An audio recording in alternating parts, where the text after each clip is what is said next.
Beats of spiritual stories की सभी videos को देखने के लिए सब्सक्राइब करें और बेल आइकन पर प्रेस करें। नमस्कार, बीट्स ऑफ स्पिरिचुअल स्टोरीज में आप सभी का एक बार फिर से स्वागत है। मैं हूं विक्रम सिंह ठाकुर और आज हम आप सभी के लिए एक ऐसे व्यक्ति की कहानी लेकर आए हैं जो अब मात्र एक व्यक्ति नहीं रह गया, बल्कि करोड़ों लोगों की प्रेरणा के स्रोत हैं। केवल हार्ड मास का शरीर नहीं, बल्कि कई सालों की कठिन तपस्या के पश्चात लोहे सा शरीर और गुलाब के पत्ते सा दिल रखते हैं। मित्रों, आज हम आपको उस व्यक्ति की कहानी सुनाने जा रहे हैं जो कभी हमारी ही तरह सेकुलर रहा होगा, लेकिन कैसे और आखिर किन घटनाओं ने इंजीनियर दीपक त्यागी को स्वामी यति नरसिंहानंद सरस्वती बनने पर विवश कर दिया, वही कहानी आज हम आपके समक्ष प्रस्तुत करेंगे। इसके आगे की कहानी की आवाज तो मेरी होगी, पर शब्द स्वामी यति नरसिंहानंद सरस्वती जी के होंगे।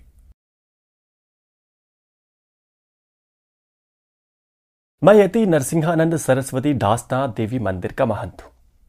आज आप लोगों को वह कहानी सुनाना चाहता हूं जिसने मुझे हिंदू बनाया। मेरे जैसे लोगों की कहानियां कभी पूरी नहीं होती, क्योंकि जीवन हम जैसों के लिए बहुत क्रूर होता है।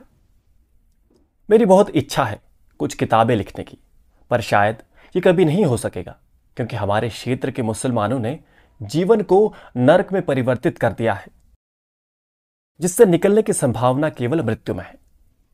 मैं धन्यवाद देता हूं सोशल मीडिया को, जिसने अपनी बात रखने के लिए मुझ जैसों को एक मंच दिया है और मैं अपने दर्द को आप लोगों तक पहुंचा पाता हूं। आज मैं आपको अपने जीवन की वे घटना बताना चाहता हूं जिसने मेरे जीवन को बदल दिया था।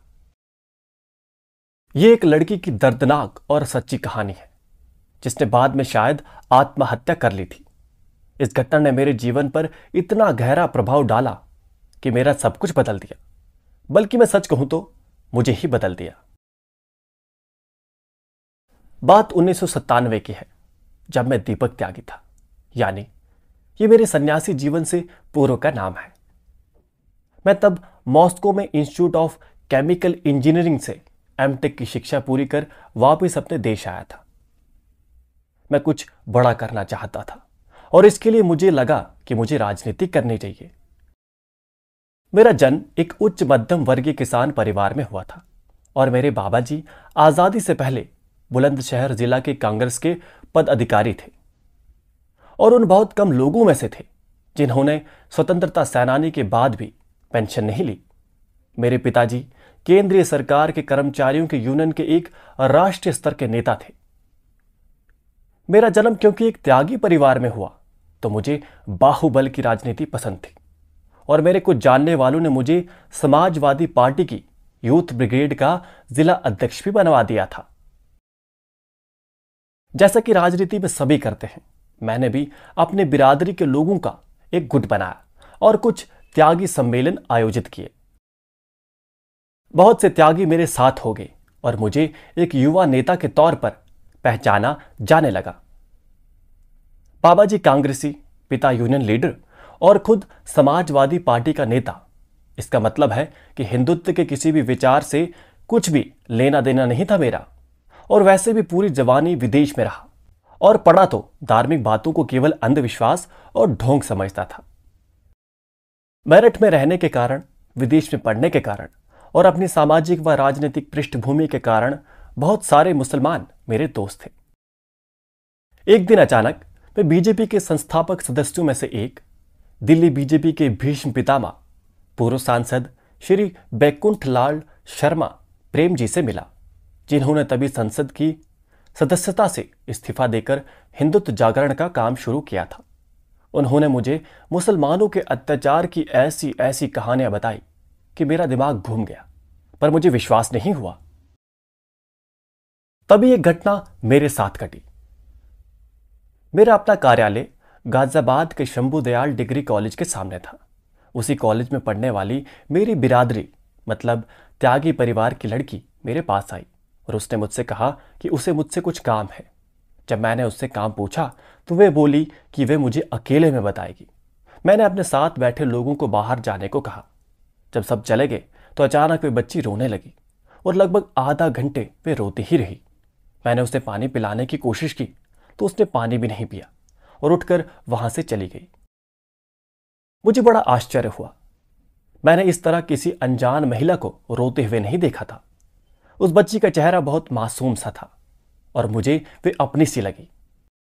मुझे ऐसा लगा कि कुछ मेरा उसका रिश्ता है। वे चली भी गई पर मेरे दिमाग में रह गई।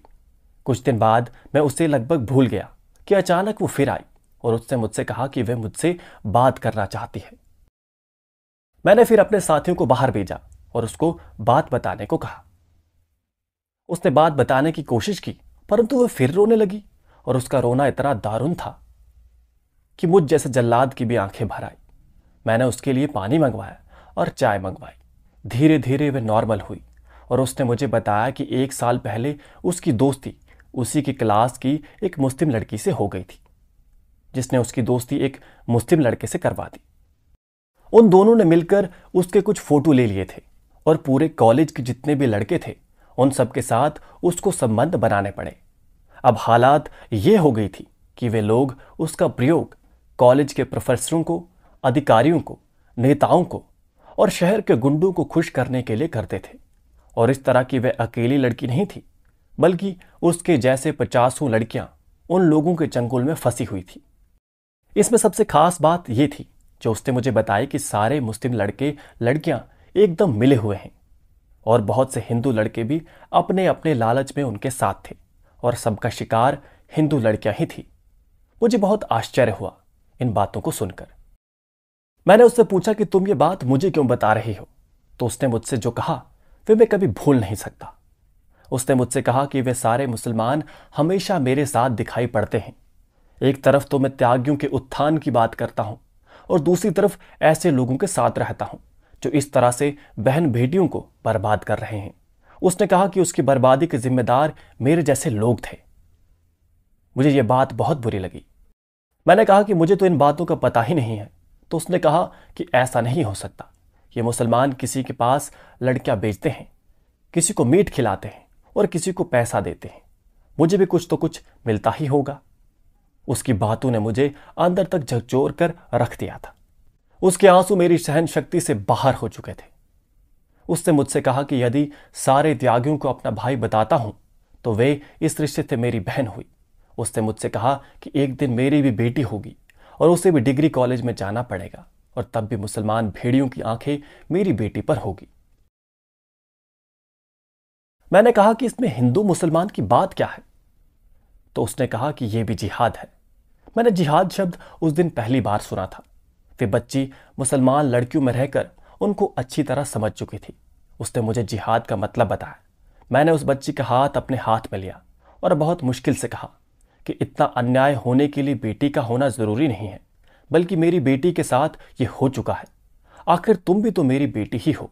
वे बच्ची ये सुनकर बहुत जोर से रोई और धीरे से वहां से चली गई। वे चली गई, मैं बैठ गया। मन के अंदर बहुत कुछ मर गया, पर मैं अभी जिंदा था। मन के भीषण संघर्ष ने बहुत कुछ नई भावनाओं को जन्म दिया। मेरा जीवन बदल गया था। मैंने इस पूरे मामले का पता किया। उस बच्चे की एक एक बात सच थी। मुझे प्रेम जी की बातें याद आई और मैंने इस्लाम की किताबों और इतिहास का अध्ययन किया और एक एक चीज को समझा। मैंने जितना पढ़ा, मुझे उस बच्चे की वेदना का उतना ही एहसास हुआ। मैंने लड़ने का फैसला किया और खुद लड़ने का फैसला किया। तभी मुझे पता चला कि वो बच्ची मर गई।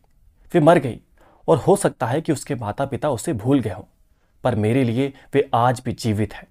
वे आज भी मुझे सपनों में दिखाई देती है। आज भी उसकी वेदना, उसकी पीड़ा, उसके आंसू मुझे महसूस होते हैं।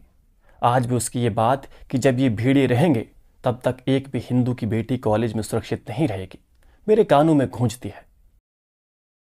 मैंने उसको ठीक उसी तरह से श्रद्धांजलि दी जैसे एक बाप और एक भाई को देनी चाहिए।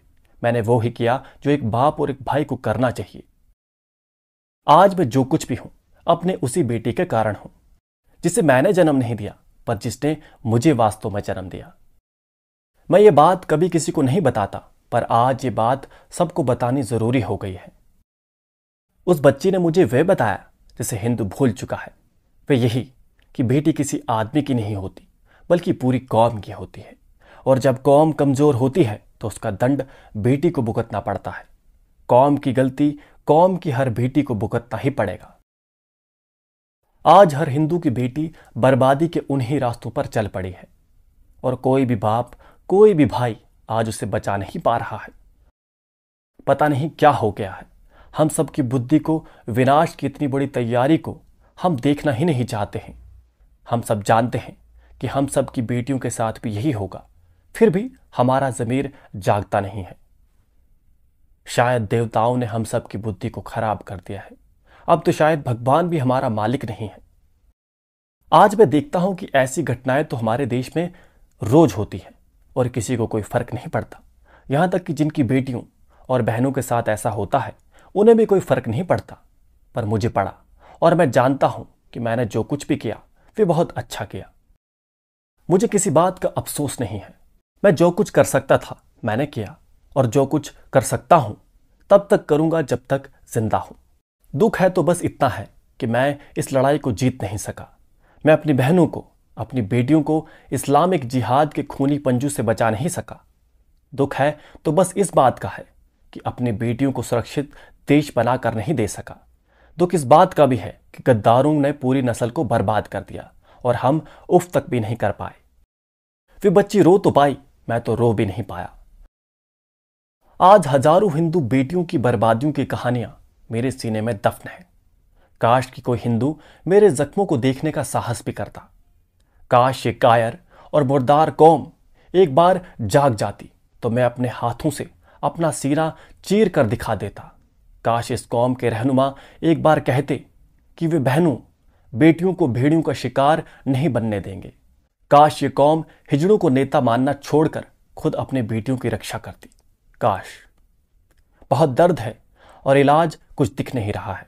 अब तो बस मां से यही प्रार्थना है कि जल्दी से जल्दी मुझे अपने पास बुला ले, जिससे कि मुझे अपनी बहनों, अपनी बेटियों की दुर्दशा और ज्यादा ना देखनी पड़ी। मेरे बच्चों, मेरे शेरों, इस वास्तविक घटना में यदि आपको सच्चाई लगे तो इसे दुनिया के प्रत्येक हिंदू तक पहुंचा दो। हो सकता है कि शायद मेरे दर्द में ही कौम का कोई नया रहनुमा जन्म ले और कौम की बहन बेटियां बच जाए। यति नरसिंहानंद सरस्वती।